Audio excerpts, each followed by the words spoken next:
After this next song, my special guests this week are Steve May and Glen Fletcher from Love and the Guitars. This is Love and the Guitars with When This Day Is Through.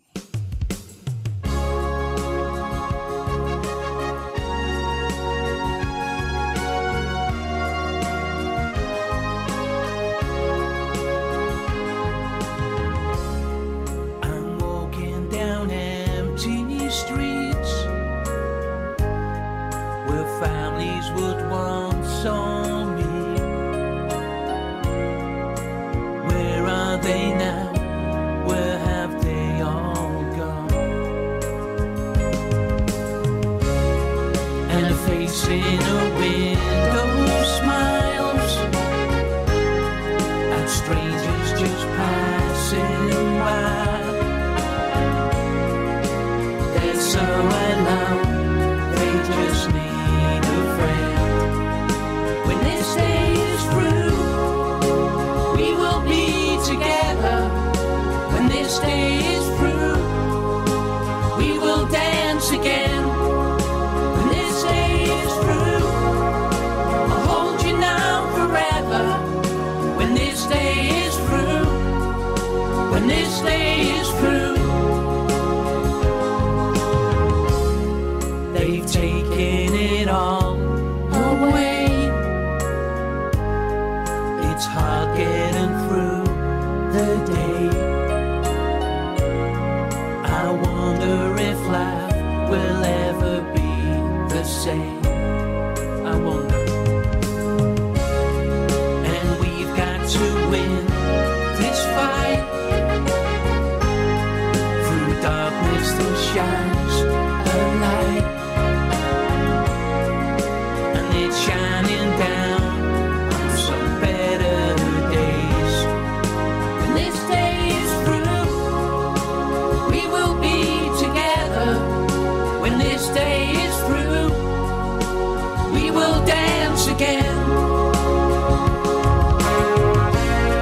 How many more heartaches must we face day after day? It's getting harder, trying to find a way. Lord, won't you hear me when I pray?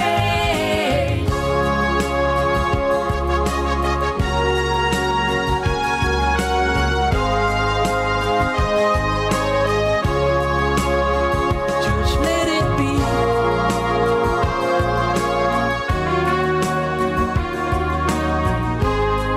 When this day is through, we will be together. When this day is through, we will dance again.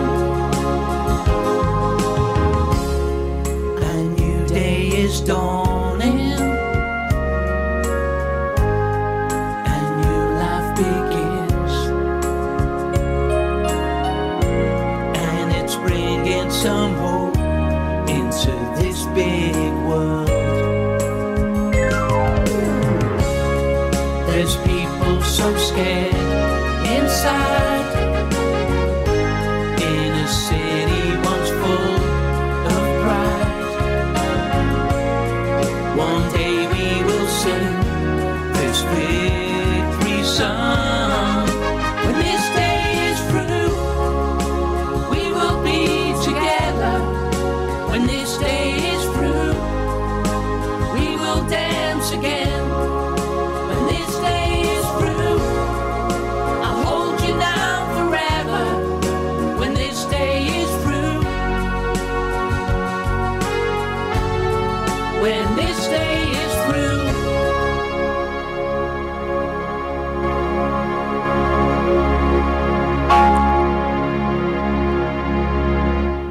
That was Love and the Guitars with When This Day Is Through, and it's my pleasure to welcome to the show Love and the Guitars, Steve May and Glen Fletcher. Welcome. Hello. Hi, Joe. Very uplifting song, that one, in these trying times. Tell us a little bit about the song. Well, obviously COVID's affected the whole world, Joe. We want to try and reflect what was happening in our hometown in Liverpool with our family, friends, businesses. So Yep. nobody in Liverpool was singing about it. Steve's the genius, and he comes up with everything, like the music and the words and everything. We talked about it, and we said, let's go for it. Let's get a song out there that's going to try and lift people's spirits, but also reflect how we're all feeling right now. Yeah, because back home, as you know, I'm from Liverpool too, but back home in Liverpool and the UK, it's still pretty strict over there. We're pretty much wide open here in Texas, USA. There's places in Europe that are really bad too that won't open up. I think the Netherlands, maybe Sweden and places like that are a little bit more lenient with everything. But here, it's still pretty strict, and we can't travel unless we've had double jabs, and we're going to take loads of tests, and it's really difficult. They've made it very hard for us, to be honest, to travel and to go about our daily lives. You know, we have struggled for the past couple of years. There's a friend of mine here, 3 weeks ago, we went to Austin to see Willie Nelson and Chris Stapleton, and it cost them close to $300 for a ticket. Then last minute, they said, you've got to take a COVID test, and it cost them $200 for the COVID test before he'd had a drink. You've got to take all your passports with you to say you've had your immunisations and everything as well, haven't you? I know, They're doing that here, concerts and the live gigs. Yeah. And the festivals, I think, to a point. But what makes me laugh is they're not really doing it at the footy matches.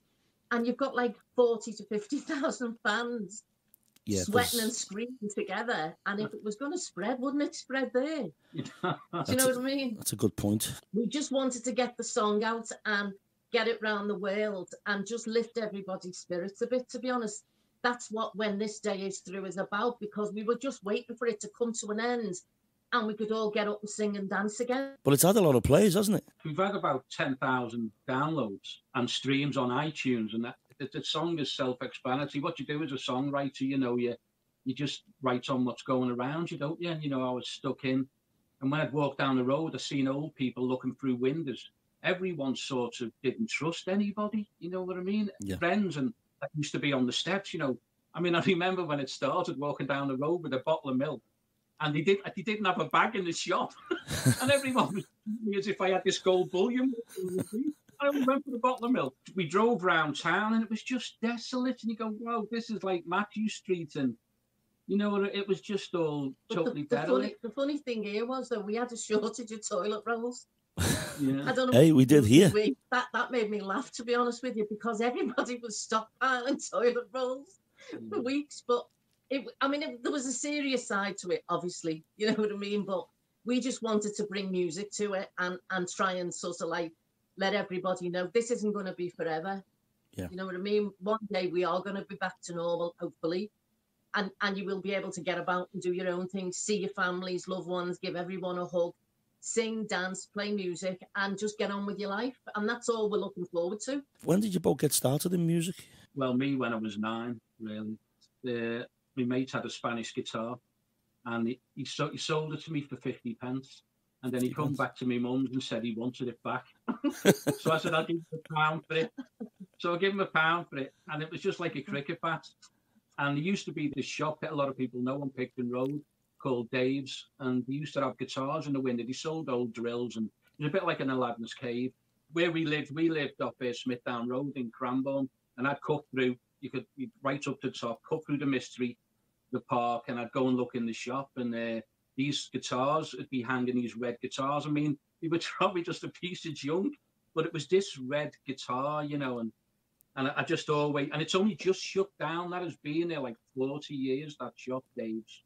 And then didn't actually go in it near the end, but and it was watching like Top of the Pops for me, and you know, and it was I used to love guitars. I used to love the smell of guitars, you know. And I remember one day my brother brought his mate's guitar in. He had like the Back to the Future 335 guitar, and he opened the case, and it was just like this beautiful red guitar with a big spin. I just the smell of the case.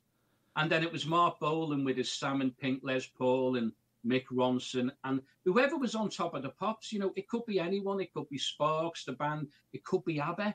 I just loved what guitars they had. So When did you get into music, Glen? Oh, my God. I've got to go back to when I was a kid. And my brother had a set of drums. He had a drum kit. And I loved it. And I used to sneak in our garage and play the drums. He was a bit younger than me. I wasn't allowed, but I had to sneak in. And I absolutely loved the drums. And I thought, this is what I want to do. But at the time, those days, there wasn't many girls drumming. You know what I mean? In fact, there wasn't many girls in bands. It's always been hard to get into the music business. So I carried on for a while, and then I sort of started doing girly stuff and all that. And I was going dancing and singing, always singing as a kid. I was the rebel in the family. There was 5 of us, and it was always me that got into trouble. But I used to sing my way out of it, you know what I mean? Yeah. And then when I got a little bit older, I got fascinated with Evelyn Glennie. I don't know whether you know Evelyn. She's a female percussionist, and she's tone deaf. She's absolutely deaf. And I was just mesmerised by what she did as a percussionist.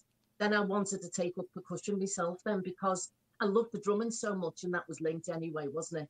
So I started getting percussion instruments around me. I was singing a lot more to myself at home and not doing anything. And then eventually I did join a few bands, which really weren't up to much, but that was my stepping stone. And then sadly, I had an illness and I lost 50% of my hearing. And I thought, no, if Evelyn Glennie can do this and she's completely deaf, I'm going to do this and make it my dream. And then eventually, after a few bands and then having a bit of a sabbatical, having kids and family and stuff, I was working in a hairdresser's. I had a hairdresser's with my mum on Picton Road. You'd never guess, would you? But I just she wasn't a dentist, Joe. My dad always said that women had to either go and work in a factory or work in a shop. So there wasn't much choice those days. So obviously I went into hairdressing, you know. But over the years I met up with a few different people, and we had a woman who was working in our salon, and she'd been in a few different bands. And I had me congas and all my cushions set up, because I used to rehearse in our hairdressing salon. And one day she said to me, I sing as well, you know, Glen. I said, really? Yeah. She said, yeah, I've got a friend. He's a good friend, and we've been in bands together. I'll introduce you to him. We went downtown and we went to the pub called the Triton. Do you remember it? I remember the Triton. Was it Paradise Street? That's right, yeah. Opposite, I think it was on Holiday Inn. In walked Steve, and I thought, yeah, he looks like a rock star, you know. We just had so much in common. I'd been with bands with like people in that weren't very committed. He'd obviously done the same, and we were just on the same track. So like that was what. And she played congas, and Mark Bolan and Mickey Finn. I thought, that's it. Yeah, and we just made it work with our sound. You know, Steve's probably told you we've done covers over the years, but we've written a lot of songs together. Yep. We sing a lot together. I play percussion. I play I'm a bad guitarist. I've got a guitar, but I'm not very good. But Steve puts up most of the music down. He's just a musical genius, honest to God. He's a multi-instrumentalist and can play everything. And he's recently bought a set of congas, which I'm fuming about, because I'm the percussionist. He shouldn't have congas in his house. That's my instrument. But anyway, that's another story. And really, you know, through all the bands, we've been in other bands together as well. But loving the guitars really has stood the time for the last 30 years, dare I say. And we've had ups and downs. You know, I've had a few breaks. Obviously, I have a disabled daughter as well. So she's taken up a lot of my time. But she's musical. She sings. She loves our songs, you know. And music's in us. We've got to do it.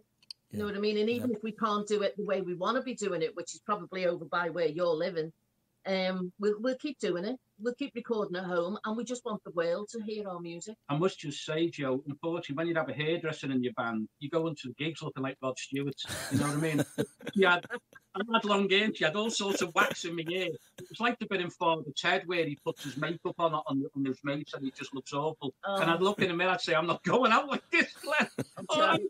He's had everything. I'll have to send you the picture. Oh, he's had a perm, he's had highlights. I look like Brody in The Professionals at one time, and I just thought, no, I've got to get out of it. And you know what? I don't know why, Joe, but he won't let me touch it now. No. Well, Steve, I am currently reading a book called HEY's the Shop That Launched 1,000 Bands and the Beatles, just one of the many great books by Tony Bolland. And there's a section on you. I just came across it the other night. It's Steve who's coming on a show, and there's a section on you and some photos of you on stage with your Flying V guitar. That was Gulliver's and Fraser Street. Packed the place out, and we did our own stuff. And because it was that packed out, I didn't have I'm in the toilets, and I go, take your shirt off. So I took my shirt off, and I just had a bare chest. But I thought, I'm not going out with just a shirt on. So I put my leather on that picture. Yeah. And that Flying V, I wish you still had, Gulliver's Fraser Street. Yeah, and there was another picture where we're playing an SH-101 keyboard, which is like aha. And I got that from Curly Music when he worked there, you know. But I didn't even. So I've ordered that boot now, thanks. Didn't even use It'd it. be great to see that. He's in another book, aren't you? Which is that one? I don't know. I think that's a police one. But don't worry about that.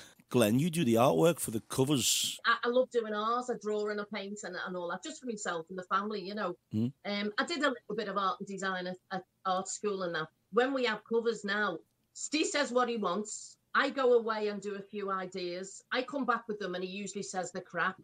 And then he'll say to me after a while, let's try something else. And I'll be up all hours, you know, in midnight. I mean, I really burn the candle. Come up with some fantastic stuff and he's humming and hawing and I'm not sure about that one. And then we end up with the first one I did usually, you know what I mean? But we're joint on everything, but he's the boss. She did Simple one. as that. Glen did one on a song called "Still Crazy Over You," and it was just a painting of this. We used it on our Spotify thing, and it was amazing, Joe. I just said, "Wow, that's it."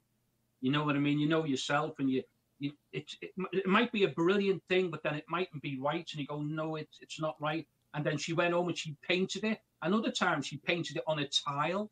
She just bought a tile and she painted it on it, didn't you? Yeah, I've done all sorts. If you have a look on SoundCloud or on Spotify, you see the album covers, and I've done most of them. Steve did the one for When This Day Is Through. Did you tell Joe how that came about? Well, I like to take the odd snap, and I was asked to do Green Day and Joan Jett shows.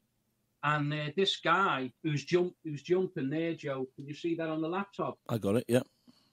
He's on the cover, right? He was jumping, doing stage diving. So I took the picture, and I mean, I got permission and all that, and I ended up using him on the cover, the cover When This Day Is Through. So some things will just come like that, you know what I mean? Right. And because he was falling into space, I just put a bit more cloud. It's like how everyone was feeling. They just didn't know what was going on, and a lot of people, the mental health really, you know, it was bad. So that's what that was. It was supposed to be a very powerful thing because it was really affecting. And, you know, we'd see, as a photographer when I started off, I'd work a lot, take a lot of shots of the homeless, and I'd see a lot of homeless people. And I thought, nothing's changed for them. Yeah. You know, they're still outside, just nothing's changed. And it was just and to see the old people, that was very sad. And there was people at a block of flats near lived my mates, and she never went. She was terrified to go on the lift. So, like, for a year and a half, she never went out the flat. That's insanity, you know. Yeah. Poor woman. Well, the music video to that, do you both have input on the music videos? My daughter, Steph, actually did it. So we came up with loads of ideas, loads of things we wanted including. You know, obviously we wanted to reflect the loneliness and the despair that COVID was producing, but also our city as well. You know, we've got a great city here, and a lot of people's businesses closed and everything, and the streets were bare. I mean, you've never seen Liverpool city centre, apart from when we were kids and we'd go in window shopping on a Sunday with my mum, and the streets would be empty then. But now, you know, over COVID, there wasn't a soul. It was eerie. It really was. I think it's the emptiest Primark's ever been. Oh, yeah. I mean, they were queuing up to go in with COVID. They queue up now to go in anyway. You know what I mean? They're going round the block. You know, £2 for a pair of jeans. Our Steph said, Mum, I'll do it. You know, let me. She's dabbled in a bit of stuff like that. She's very arty and very musical as well, our Steph. Yep. And she came up with all these different images and that, and it was really well put together. And she does quite a lot musically for other bands down in London that she knows, that she's grown up with. People you've taken photographs of. Yeah. Want to tell Joe about that? Just a quick one. Yeah. Just Dappy out of End-Ups. And when she was a little kid, I said, do you want to come in with me and see Dappy? And since then, she's his mate. She photographs him. She's with him and everything. Yeah, she knows all of them and that. But she does quite a lot of musical video stuff and that. So that's how it was put together. And it was so well received.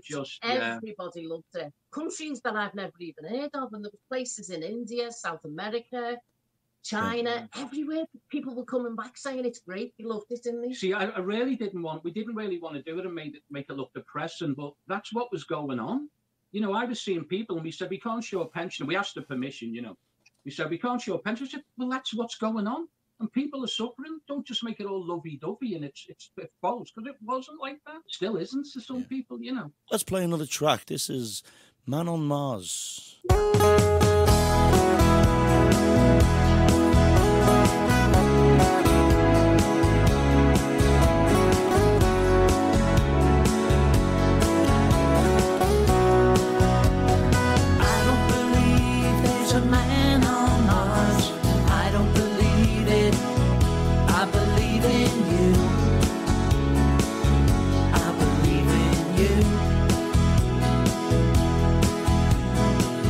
don't believe bread comes before a fall. I don't believe it. I believe in love. I believe in love. You just wasted my time telling me you miss me, girl. Wasted my time promising you'll kiss me, girl. And I don't believe all roads lead to Rome. I don't believe it. I believe in me. I believe in me. So just wake me up when the morning comes, and I'll be by your side. There are better days ahead, my friend. It's good to be alive.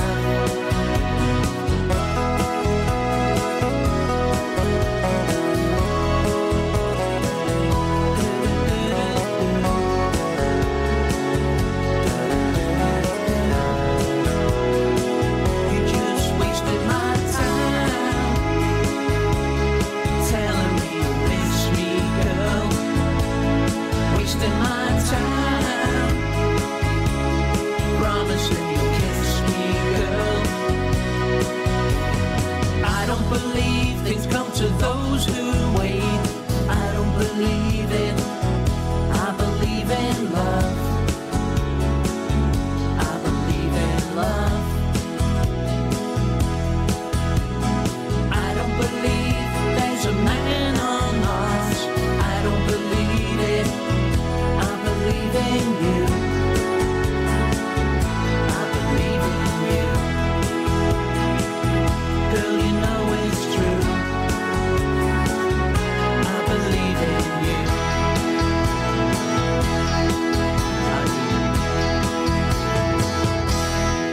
That's got a little hint of the Eagles, that for me. It was so hard getting the production on that right, and the guitar being clear. And, you know, I wanted it. I've worked with the Eagles, you know. Yeah. And I just love the Eagles, don't we? Oh, they're fantastic. I mean- The harmonies are just second to none. That's what I was going to get to, Steve, because you're also a musical photographer and you've worked with some of the biggest names in the music business. You must have some stories for us. I can see what ones you want me to tell. Don't forget, I've still got to work with them again, Joe. You know what I mean? I did some shows for Kris Kristofferson, and like everybody else, you try and get a demo to someone. You want to get your demo, your tape to anybody just to listen to, really. And I don't think half the time when we do it, we want to get famous. We just want people to hear your music. So I did a show, I think it was the Bridgewater show. I've done them on the Liverpool film, but I think it was Manchester, the Bridgewater. And he was saying, one time when he had a demo, we used to be a helicopter pilot. He knew where Johnny Cash lived. So he took the helicopter, landed on Johnny Cash's lawn. I mean, you know, I want him to take my tapes round in the future. You know what I mean? And he's going over to Johnny Cash's house with a demo, a little cassette, Kris Kristofferson, side one. You know what I mean? And Johnny Cash comes out with a sawn-off shotgun, you know, my land. And I think he was okay about it. He said, I've just brought you the demo. I mean, you got to give him 10 out of 10 for efforts. You know what I mean? That's the first time they met. Must have been, yeah. And it's funny, I remember I was like Tom Jones was saying, Tom Jones puts a great beat stomp here. When you're backstage, there's everything, you know what I mean? You got to watch your diet because it goes out the window, you know. And he was saying about like when Elvis, it's great. I'll tell you about James Burton. And he was saying when Elvis come to Vegas, Frank Sinatra helped them out, you know, a lot. Yep. So when Tom went to Vegas, you know, Elvis helped him a lot, you know, and got him round the places. And I remember James Burton saying he was in a pub, it was in London, it was this punk band, and he was talking to him, and he said, who do you play for? And this punk fella with all his hair spike, he said, you know, I play for the remolds, mate, you know what I mean? And he said, who did you play guitar for? And he said, Elvis Presley. And another time, I don't think she'd be listening. If she does, it's what happens. Mariah Carey. So when she was getting interviewed, he wanted to have a little poodle. So they went to Battersea Dogs Home, got a poodle, and she's stroking the poodle as if it's there. And the dog's biting her. It's biting her hand, and she's going, yes, and it wasn't even her poodle. What I find out, Joe, a lot of the like Rod Stewart, a lot of the people, I mean, if anyone checks my website out, if you go on our you know, you can go and follow us on Twitter, Love Me Guitars, or go on, we'll tell you near the end. I've done a lot of them. A lot of the people who are famous are like Crosby, Stills, and Nash, Neil Young. They're all nice people. I seem to find a lot of these starting off, these young bands and these young rappers, whatever, you get an arrogance. You know, I do stuff. I've done stuff with Bruce Springsteen, the album and the work, or the Eagles that they've put in. You know what I mean? And you get this band who have been out 12 months, have their own limousines, have their old ghost limousines. Someone drives that as if it's not them. And I've been backstage with them, and I've put my pass round the neck and go, "You're too much of a," and I've just walked out. Yeah. So the legends are the down to earth guys. Brian May is one of the most loveliest guys. You know, it's funny, you know, you forget his missus is Anita Dobson up EastEnders. That's right, yeah, Angie, yeah. He's got a job behind the bar there. And I was taking some portraits of him in Liverpool, and he even got like blankets and curtains and put them all over the back, dead neat. And he's such a gentleman, you know, and I did all the CD, the DVD covers, you know, and all that. Yeah. But what I like about it, and the reason I got into it, because it's, you know, I'm a musician, I'm a guitarist, songwriter, but I do that just as something else. And I haven't been doing it as much now because I'm doing my music, which is good. But you meet a lot of your so-called heroes, you know, like Gary Moore, Jeff Beck, you know what I mean, Neil Young, you know. And it's, for me as a guitar player, B.B. King, Hank Marvin, Kiss. You know what I mean? You're doing work. I used to watch Ace Frehley. I mean, we used to play the Eagle and Child and go on after the bingo. Oh, God, yeah. And, you know, like, you know, and people who listen to your show who played for Liverpool, they know. Played this pub on Wilson's. So I'm singing our song. The guy just comes up, pushes me, grabs me mic and starts singing. His mate comes on stage, gets a bar stool, and he's bouncing on his and he said, "Do you mind?" Like, or you get the hecklers going, "Play some of the clapping, you're good enough, lad." What was that called in Bolton opposite? Oh, Raffles Wine Bar. Raffles Wine Bar. And he come up, we did our own songs, and he went up to Glen and he said, "Hey, could you show a bit of leg, please, for the album?" We were on before, no, the show. We were on before the stripper. Oh, God, yeah. Know what I mean? So if you're going on before a stripper, well, that's just what they're going to want, isn't it? So anyway, it's terrible. We used to go to Bluebell, and as I said, we pulled up there and we said, "Where should we park the van?" He said, "As far away from here as possible, mate." So we went on there, and we said, "When are we on?" We went after the bingo, and we used to do like Thin Lizzy at that time. We do some Thin Lizzy. We come on with Rosalie, and he said, "Can you lower it, mate?" So I'm going down, down, down. He says, "No, can you still lower it?" I'm going down, down. He said, "No, lower it right down. We have country acts on here." So it sounded like an acoustic guitar. I'm going down. So anyway, then after us playing the bingo, I went to see Kiss and on there, Manchester, what was it, the Bellevue Arena? Yeah. And Bob Greaves was there at the time. This was 77. Bob Greaves of, you know, Bernard Reports. Yeah. And it's really firing rockets. And when I first seen their album, Destroyer, they're all in the make. I mean, everyone knows who they are now. You know Gene Simmons, you know, Mystery, whatever. Wasn't it? But then we didn't know. And then I actually got to do them and meet them. And he got backstage with them. And he's got all these suits on. And I tell you, they're not about Superman. They look like superheroes. They're about 20 foot tall.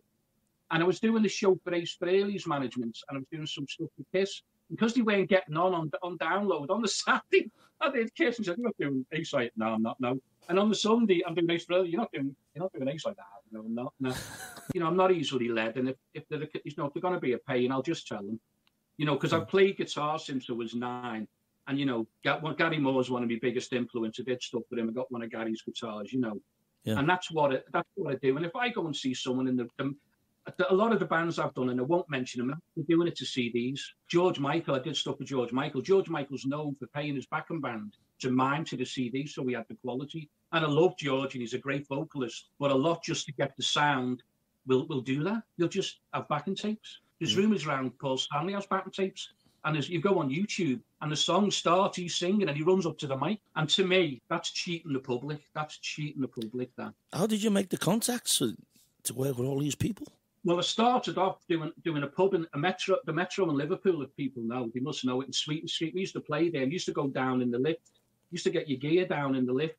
And the French fella used to own it. He'd go mad because you get all your mates down in the lift. He said, "No one's paying. How many roadies have you got?" You know, and one time I was getting down and Steve Harris was coming down out of Iron Maiden. And Paul Di'Anno. You're saying, "Never going, we're in a band called Iron Maiden." And a funny story I must tell. When they were on first on. I mean, you've probably seen them. He had a little picture of Eddie, a little thing on the wall with little dry ice and blood coming off. I mean, now look what they have, right? And I just got to know people through, like that. You'd say, well, you shoot my band. I did the, yeah, well, then you pass it on. And it's just word of mouth. And now everybody knows who I am. But I'm cutting it down now because it's the music that matters, and it feels good. It's been really good. I think it was through lockdown, but to get back into it, it's what I've always done. Well, quickly about Iron Maiden, they come here to San Antonio whenever, and I met them in 2007. I just happened to be playing. I looked up at the bar, and there's all the band. And I'm like, this is intimidating. All standing there. And I got to know Yannick. Every time he comes into town, he comes down to see me now. The last time he was here was 3 years ago. I'd done a gig at my regular place in the afternoon, and I was doing a private gig later that night. It was on a Friday, and I came back to the bar where I work, and one of the waitresses said, there's a guy waiting for you at the back table there. And it was Yannick and his tour manager. I said to him, I thought you were playing here tomorrow night. He said, I've just done Dallas, got in the plane, checked in the hotel, come straight here looking for you, and you're not playing. I said, I played this afternoon. So we had a drink, and we've met many times, and he always buys my little girl something. Last time I was with him was the day after that, the day of the show. And he'd been at Disney store before he come and met me for lunch with a little doll for my daughter. Beautiful guy. Steve Harris, you wouldn't think, who he was. He's just a normal guy. I mean, a lot of guitarists, like people say Gary Moore, I'm a moody sod. I'm a lead guitarist, I'm a moody sod, I'm arrogant, I moan a lot.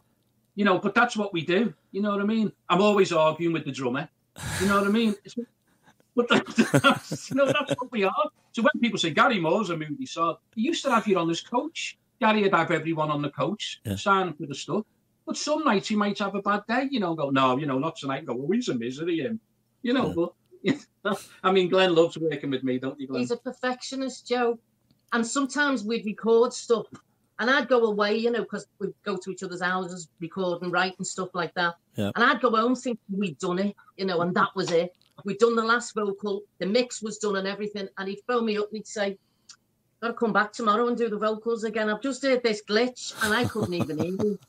He's just such a perfectionist. How many times do you do it? How many times do you mix? Yeah.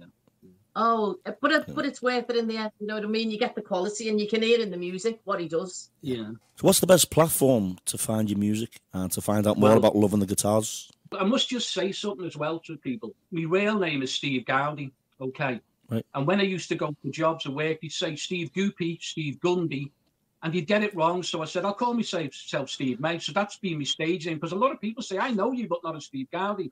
So if people put Steve Gowdy in Google, all my work will come up, photography work, okay? Right.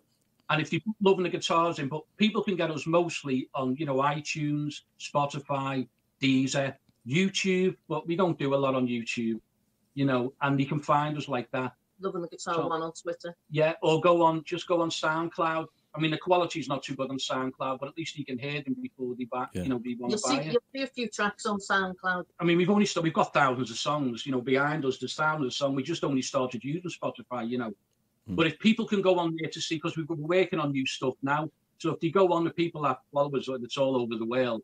If they go on, you'll see like we're working on something new, so they know to come back and check it out, because it's hard to put it out there, unless you have it. You know what I mean? You can just hide the Sydney Bridge. But now we can't hide the Sydney Bridge and just say, Loving the Guitar's new single, Hey Liverpool, $250,000 here. Here's you go to the Australian government. We could go and sing on the road call. Yeah, the road. Is that the new one or the old one? Do you have a website too? No. We only have SoundCloud because we just use that. Just a photography website, stoneimagesrocks.com. The reason we don't bother with a website, we have thoughts because SoundCloud, because you only have to know who we are. And to us, it's the music that talks, not big pictures of us looking all, dancey. Spotify and Twitter's getting around a lot, isn't it? I mean, we do. If people go on Spotify, we do rock, pop. There's ballads on. I mean, I was even working on a reggae track. So we just do music, and if people like it, which they seem to be, that's great. Yeah. I mean, Spotify need to get themselves together, because it's all right if you like these people who you need, what is it, to get in the charts? You need like 4,000 downloads a day. And as I said, Peter Frampton, who I've worked for, I think he got 24 million streams of Baby I Love Your Way, and he got £1,000. Wow. But the only thing I'd recommend, if people say, so what are you on it for? People get to hear your music. Yeah, that's right. Steve Harris toured for years with Maiden and didn't have a penny. There's no gigs out there, but as musicians, if there are any bands out there, don't play for nothing. I've been asked to do photography for nothing, but PPR companies, the managers, they work for nothing, you know. So if you go on Spotify, people should just go. If you don't like Spotify, it's only what, £7 a month. At least your music's getting out to the world, you know. And someone could hear you. Someone could just say, "Hey, that song's amazing," and get onto you. Years ago, we used to make cassettes, and we'd have to trawl the streets and knock on doors and send them, and they'd end up in the bin. And it was a lot, wasn't it? It was time-consuming trying to promote. But now, with your computer, you can reach the world.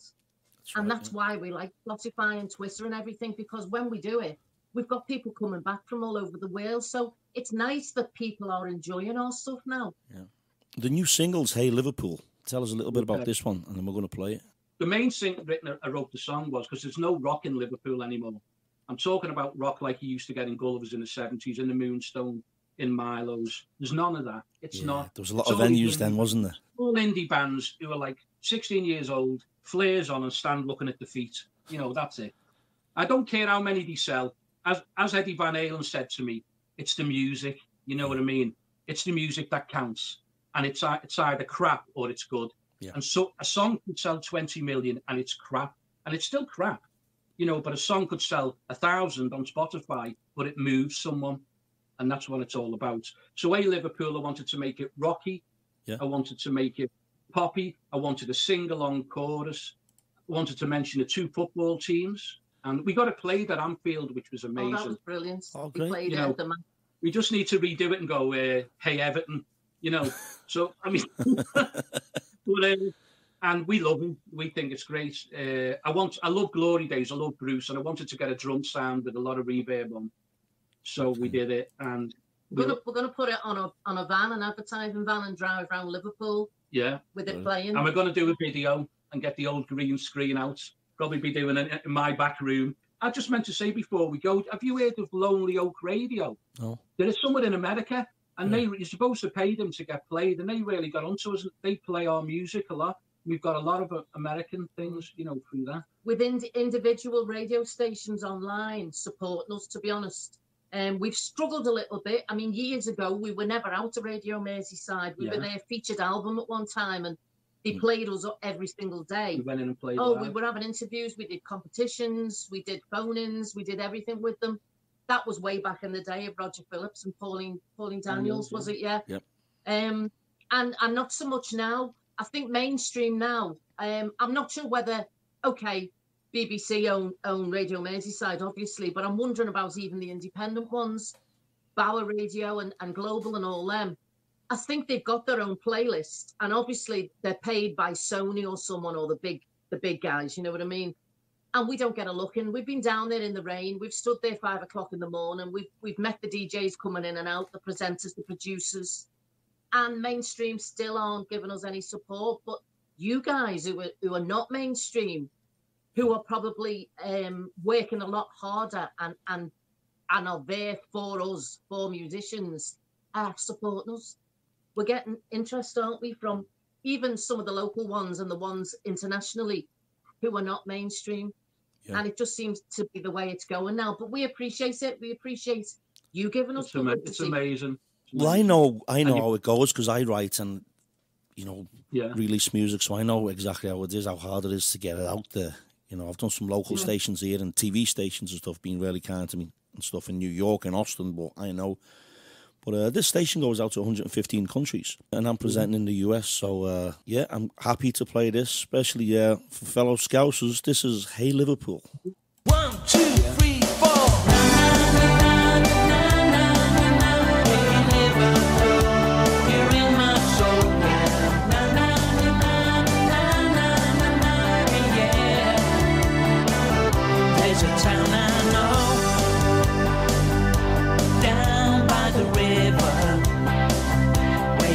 Come true.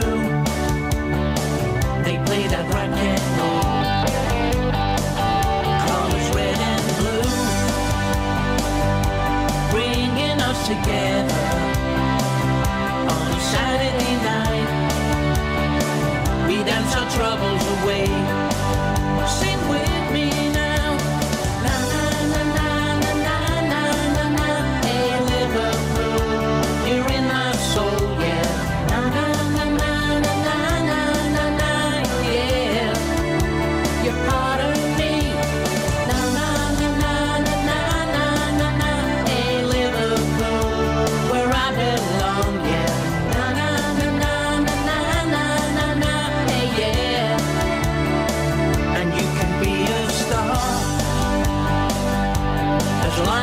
can fake it. There's not a better time to make a perfect plan. If you need a friend, you can find one here. You'll never be alone. There's a welcome smile and an open door.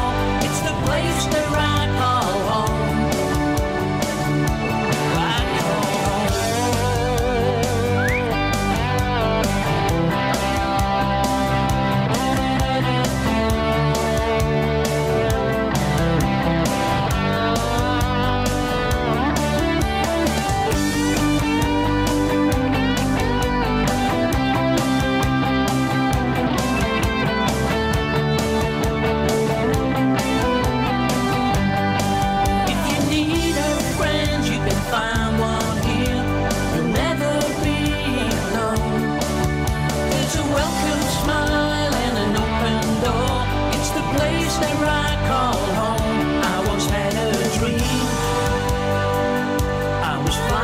the Mersey and the sunshine down on a brand new day. And when I looked around, hey, everyone was singing, let the beat go on in the heart of town. Sing with me now, come on. Na na na na na na na na. Hey, Liverpool, you're in my soul, yeah. Na na na na na na na na na. Hey, yeah, you're part of me. Na na na na na na na na. Hey, Liverpool, where I belong, yeah. Na na na na na na na na na. Hey, yeah, all right. That's all. Hey, Liverpool.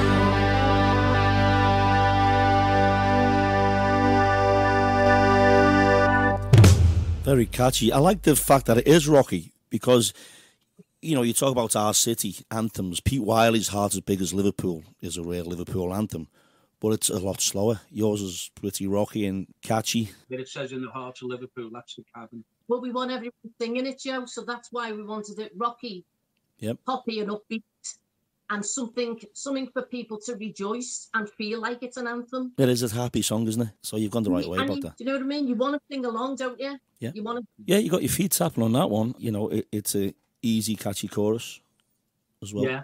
Do you have any plans to play live anytime soon? It'll probably be after Christmas now.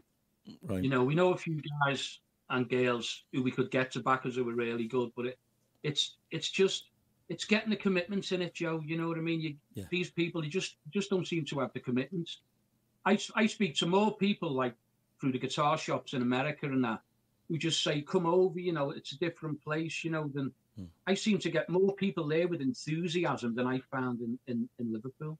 Really? I mean, I know the scouts now go, what do you mean? And go, yeah, mate, but I remember you when you said you'd do this. And then you go, well, you see me missus, I can't really go. You know, I've got the kids and I got work and, you know, you go, so have I, yeah. So I work myself into the ground. Plus, they've shut down a lot of the venues, like Wilson's, where we used to play. There's no rock venues in Liverpool. There's not many places to play rock. You know, some of these young bands can play now, or the ones who have got DJs with them, and you know, they're just doing what is it, rap, whatever music they're doing. But for ourselves, wanting to get up, we'd probably have to go to, I don't know, London or somewhere. Or it's like I remember before we go, I was doing some shows with Weasel Zappa. Yep. And what he's trying to do, I mean, he was doing all his dad's music, as you know. What it is with us as well, it's the sound. You know, it's okay. You get people getting up in Liverpool radio stations, and they sound awful, you know, because when we went to Radio Merseyside when we first went, they had like fellas in white coats type of headphones. You really were in the mic. There was no reverb. And you go, 1, 2. And I thought, we're not doing this and singing over the backing tape. So we just played it live on acoustic. I have a 12-string acoustic. Yeah. Because we, like someone asked us, what do we do when this day is through? There's brass sections on that. You know, we can't even find a brass player in Liverpool, you know, for, you know, gods, you can't.